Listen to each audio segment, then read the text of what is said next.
طبعا اخواني نجيب خبز عربي نقطعه. شوفوا هسه، شوفوا المنظر الخرافي، شوفوا شو منظر يبكي. شوفوا هسه راح نشيل من هذا المنظر اللي يبكي ونذبه وين؟ نذبه فوق الخبز. شوفون شو يصير. هذا تشريب العراقي طبعا، ونطلع من الحمص هم، اهم شي نخلي حمص. شوفوا هيجي، ونخليه فد وحدة نومي البصرة ايضا. هاي العملية الارهابية. شوفوا هذا بعدين خلي ماي، طي ماي، وبعدين يصير اطيب تشريب وينكيل طبعا. هذا بعد اللحم هواية، هاي ما خليته.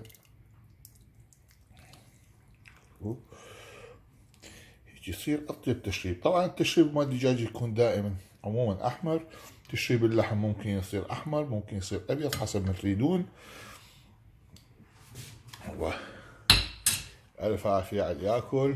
شوفوا هذا المنظر الخرافي، وتخلوا له فوقاته نومي حامض ايضا. وتحياتي لكم اخواني.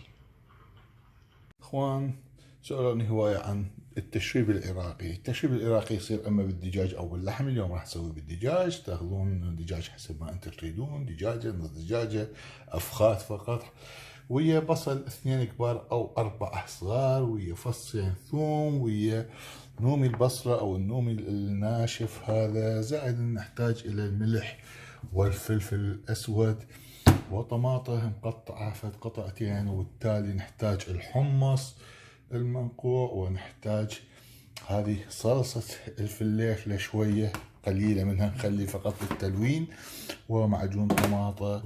وهذه طماطة تصير يعني تصير ممرودة. المهم راح نضعهم كلهم في طنجرة الضغط، ونخلي عليهم ماي، ونضبط الملح والامور، ونخلي قليل من الخل طبعا، قليل من الخل ايضا فوقاتهم حتى يسحب كل الزفر.